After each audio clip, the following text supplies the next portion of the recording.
Well, it's that time of year again.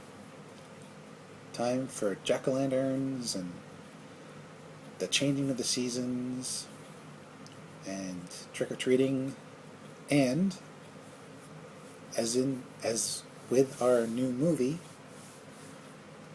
silly pretend haunted attractions. Although in this case, the frights are a little less fake and a little more deadly. As you can see from the title, it's something I don't normally say, so I'm just going to call it Fest. And honestly, I thought it was a pretty decent movie. First off, let's talk about the setting. Fest takes place in a haunted mini theme park where you go through various haunted mazes and you play games. It's basically like the State Fair meets Six Flags, as interpreted by Rob Zombie. And honestly, I never cared much for attractions like these. I prefer the low budget, uh, more honest attractions. The stuff with the big theater productions, I never cared for them. But in this case, I'd make an exception because, oh man, the atmosphere of the Fest grounds, both the main areas and the quieter parts, was so good. It's like you don't even need to go through the attractions. The place itself was a character. And honestly, the more frightening areas were actually the quieter ones because, well, you'll have to see the movie to know what I'm talking about, but basically, the atmosphere was just so good in that place. As for our cast of doomed red shirt slasher bait characters, they were good. I was really rooting for them. Our final girl, the one at the top of the poster there, she is pretty competent. I would call her Diet Laurie Strode. She seemed like a millennial, but she's a millennial you'll want to root for. She's someone who I think would have done well in the Halloween universe. And by Halloween, I mean the movie franchise. As for the rest of the cast, they prop her up pretty well, and you find yourself rooting for them. Especially the girl to her immediate right, next to her neck, the one with the kinky hair. She, I would describe in two ways. Number one, a cartoon character, to a degree.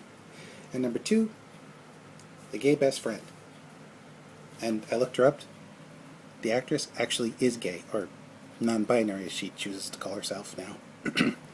And honestly, she was fun to watch, right up until the end. They all were. They were not typical slasher victims in that they were insufferable so you wanted them to die. They were human, for lack of a better word. And even though you wanted to see the kills, you also kind of wanted to see them survive. At least I did. Now for the villain, unfortunately, the timing of this film is not very good because in about a week or two, they're going to have the reboot, sort of the Halloween franchise, which basically erases everything past the first film. So it's likely this film will be forgotten, and this particular slasher will be called Discount Michael Myers, which is terrible because I thought he was a very compelling character. His label in the film was the Other, but I called him Weasel because, well, you'll just have to see the movie to find out why. And there were times when he wasn't just a shape, not unlike the Shape from the Halloween franchise, aka Michael Myers. This guy, he was able to use scare tactics that Michael just can't. And as we see the character unfold, you'll find that he's human, but at the same time, he really is a monster. And,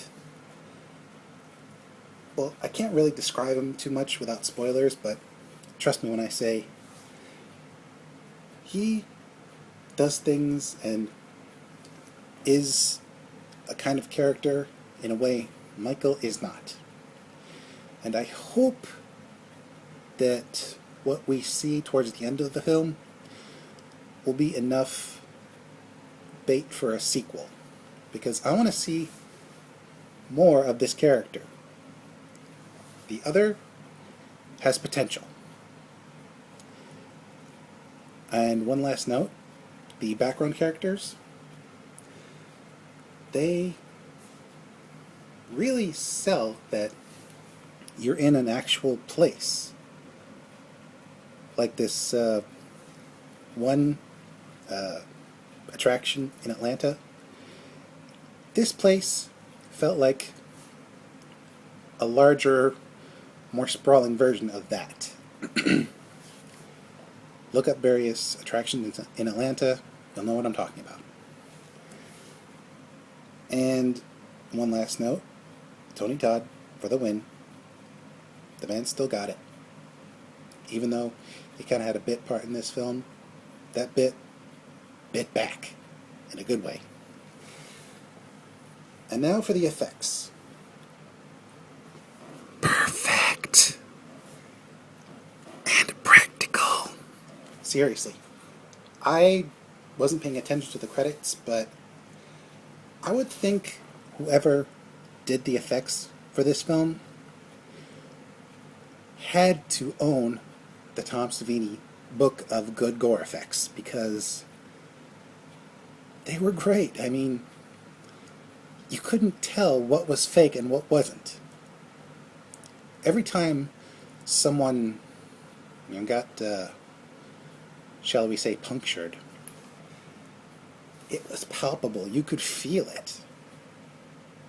I mean, I normally don't cringe at stuff like this, but I don't know if it's been a while since I've seen good gore effects, but this movie had me cringing multiple times. And when the characters ended up bloody and acting injured, I believed they were injured. They were that effective. The music is not really noteworthy, but honestly, the visuals made up for any shortcomings. Music, other than music, anything. The visuals really are what stole the show.